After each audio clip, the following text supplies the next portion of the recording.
Hello everyone. তো সন্ধ্যে থেকে আজকে ভিডিওটা স্টার্ট করছি। আর আজকে হচ্ছে শিবরাত্রি। তো শিব পুজো করব এখন। তো এখন বাজে 7টা। তো আজকে নাকি 8টার সময় পুজো করা যাবে। তো সারাদিন সকাল থেকে উপোস রয়েছি, নির্জলা উপোস রয়েছি। তো এখন পুজো দেবো, মানে 8টার সময় পুজো দেবো। এখন তো বাজে 7টা। তো ওখানে কিছু জিনিস আমার গোছানো হয়ে গেছে। আর আজকে বেলা করে স্নান করেছি, যার জন্যে যেহেতু রাত্রিবেলার দিকে পুজো দেবো। তো এর জন্য 4টের সময় আমি স্নান করে উঠলাম। তো এখন ধোয়া জামা, মানে 4টের সময় তখন স্নান করেছি। তা এখন পুজো দেবো বলে, এখন পুজো জিনিসে হাত দেবো বলে এখন ধোয়া জামা কাপড় আবার পরলাম। আর আজকে একটু হলুদ রঙের বস্ত্র পরেছি, দেখতেই পাচ্ছ। তো হলুদ পরা নাকি ভালো, পুজো দেওয়ার মানে ভোলে বাবা পুজো হলুদ পরে দিলে ভালো হয়। তো এর জন্য হলুদ কাপড় পরেছি। আর কালকেও পুজো আছে, কালকে মনে হয় বিকাল পর্যন্ত আছে। তো আজকে যেহেতু উপোস করছি, তো ভাবছি কালকেও করব। মানে কালকেও উপোস করে জল ঢেলে তারপর নিরামিষ যাওয়া হোক খেয়ে নেবো। আর কালকে একটু নেমন্তন্নও আছে আমার শ্বশুরবাড়ি, ওখানে গোকুলদাদা মানে পুজো করবে। তো সেখানে বলেছিল যেতে। তো দেখি যদি কালকে যাই তাহলে ওখানেও যাব। আর কালকে মন্দিরে, মানে আমাদের শ্বশুরবাড়ি ওখানে মন্দিরেও পুজো দেবে। পুরোহিত মশাই 2টোর সময় নাকি আসবে। তো যদি যাই তাহলে ওখানেই জল ঢেলে দেবো। প্রথমে বাড়িতে আগে ভোলে বাবার পুজো আমি দিয়ে তারপরেই যাব গেলে। তো এখন পুজোর জিনিসগুলো গোছাবো। আর পুজো টুজো দিয়ে সাবু মাখাবো, সাবু খাবো আজকে। আর প্রত্যেক, মানে আমরা যখন আগে শিব পুজো করতাম, ওই উপোস করে পুজো টুজো দিয়ে সাবু মাখাই খেতাম। তো ওই সাবু মাখা বানাবো। আর এখনো পর্যন্ত এর জন্য কি যেইগুলো লাগবে জিনিসপত্র তোমাদের দাদাভাই এখনো এনে দেয়নি, খালি সকালবেলা সাবু এনে রেখেছিলাম, সাবুটা ভিজিয়ে দিয়েছি। ঠাকুরের জায়গাটা আমার পরিষ্কার করা হয়ে গেছে, গোছানো হয়ে গেছে। এ দেখো এখানে এই ফুল টুল আলাদা করে রেখেছি। এখানে ভোলে বাবার জন্য বেল, যেই ফুলগুলো লাগে সেই ফুল রয়েছে। এখানে বেলপাতা রয়েছে। আর এখানে চিনি আর এই যে সাবু ভিজিয়ে রেখেছি, সেই সকাল থেকে ভিজিয়ে রেখেছি। আর এই মিক্সারের এটা বার করেছি যে নারকেলটা পেস্ট করব বলে। ওই হাতে আমি জিনিস নেই আমার হাতে করার। তো এটা নিরামিষ মিক্সারে বাটি। মিক্সারে অনেকগুলো বাটি আমার নিরামিষ রাখা রয়েছে, যেহেতু ও অত লাগে না। একটাই রয়েছে আমিষে, যেটা একটাই একমাত্র ইউজ করি আমিষে, বাকি সব নিরামিষের রয়েছে। তো এখানে এই জিনিসগুলো গুছিয়ে রেখেছি। এবার তোমাদের দাদাভাই আসুক। আর এই যে ক্যান এখানে রেখেছি, দুধ আনবে বলে। মাকে ওখানে বলেছি আমার শাশুড়িকে দুধ রাখতে। তো গরুর দুধ রেখেছে, সেটা নিয়ে আসবে তখন পরে তোমাদের দাদাভাই, তারপরে পুজো দেবো। তো এখন বাজছিল সন্ধ্যে 7:30। আর এই মাত্র তোমাদের দাদাভাই এখন যে বাকি জিনিসগুলো ছিল সেগুলো এনে দিল।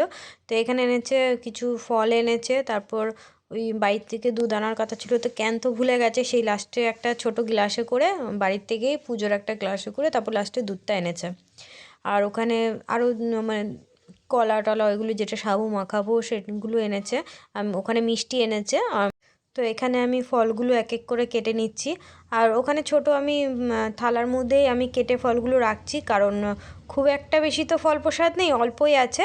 তো এর জন্য আমি ছোট থালাটার মধ্যেই সাজিয়ে নিলাম। আর ওখানে যে চাকু দেখছো, তো আমার কাছে ঠাকুরের বটি নেই।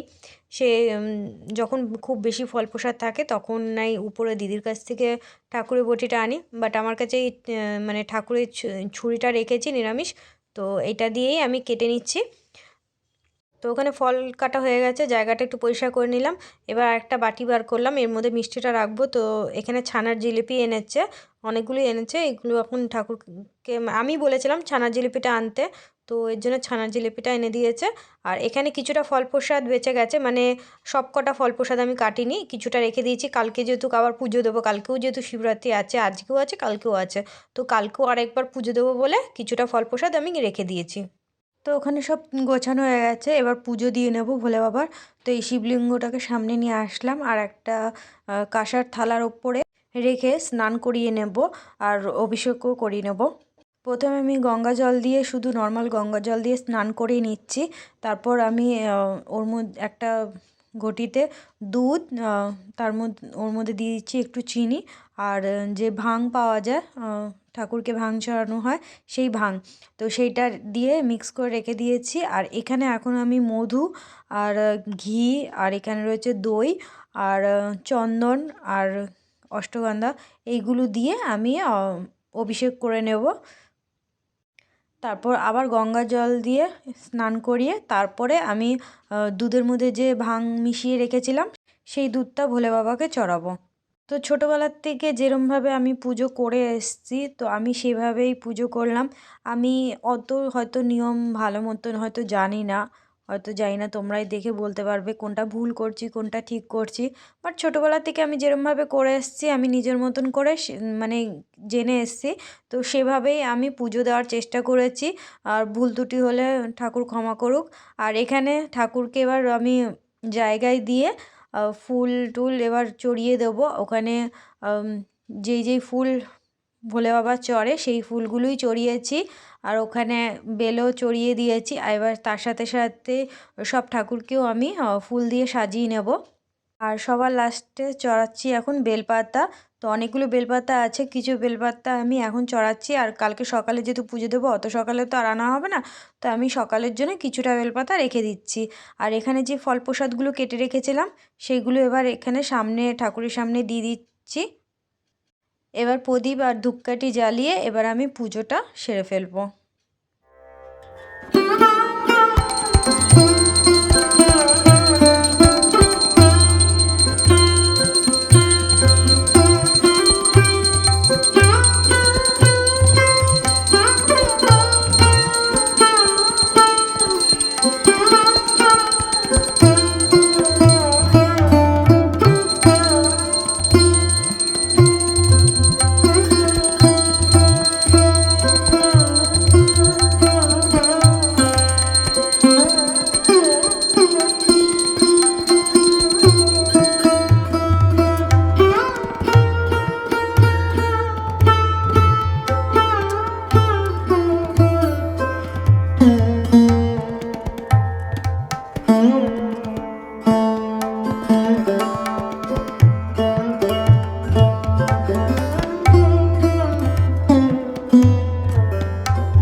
সাবু মাখাতে। কিছু সাবুটা ভিজে গেছে, তো এই জলটা আমি কিছু সাবু একদম হয়ে গেছে, এবার জলটা আমি ফেলে দিয়ে আসি। তো এটা আমি জলটা ঝরিয়ে নিয়ে চলে এসেছি। আর এখানে এটা রয়েছে নারকেলের জল, তো এটাও আমি এর মধ্যে দিয়ে দেবো। আর এই দেখো নারকেল বেটে রেখেছি, এটা মিক্সারেই করেছি, মনে হচ্ছে যেন হাতে যে নারকেল কুড়ানি হয় সেটার মতন একদম হয়েছে। তো এটা আমি পুরোটাই দিয়ে দেবো এর মধ্যে।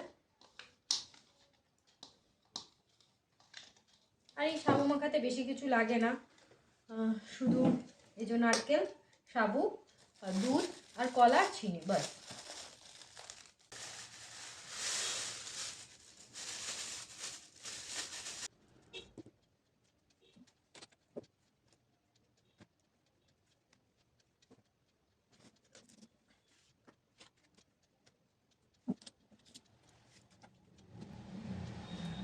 এখানে আমি 5টা মতন কলা দিয়েছি।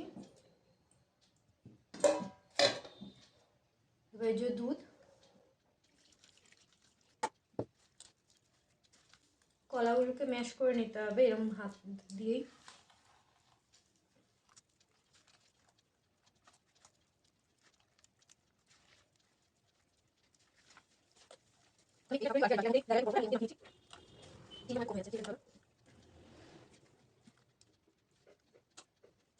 সাবু মাখানো হয়ে গেছে, তো এবার প্রসাদ নামিয়ে এবার সবাইকে দিয়ে দেবো। সবাইকে বলতে আমার শ্বশুরবাড়িতে একটু পাঠাবো, আমার দিদি বাড়িতে পাঠাবো, আর উপরে ওই দিদিদের দেবো। ঠিক আছে, দেখো এখানে মা এসছে, দিদি বাড়ি প্রসাদ পাঠাবো, তো ওই জন্য মাকে ডাক দিলাম, মাকে ওখানে প্রসাদ দিলাম। আর এখানে প্রসাদ বেড়ে রেখেছি, এই যে এটা দিদি বাড়ি, ওটা আমার শ্বশুরবাড়ির জন্য বেড়ে রেখেছি, এটা আমার। উপরে দিদি, ওদের পাশে বাড়ি, ওদের দিদিছি, আর ওখানে একটুকু রয়েছে। আর এই দেখো এখানে দিদি পোলাও পাঠিয়েছে, আলুর দম আর ফুলকপি আলু ভাজা।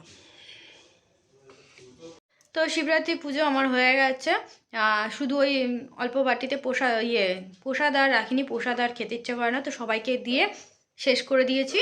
আর আমি আমার জন্য খালি একটু সাবু মাখা রেখেছি, ওইটাই খাবো এখন, খেয়ে আর কিছু খাবো না। এমনিতেও রাত 10টা বেজে গেছে, আর সকাল থেকে যে কিছুই খাইনি, একদমই বোঝা যাচ্ছে না।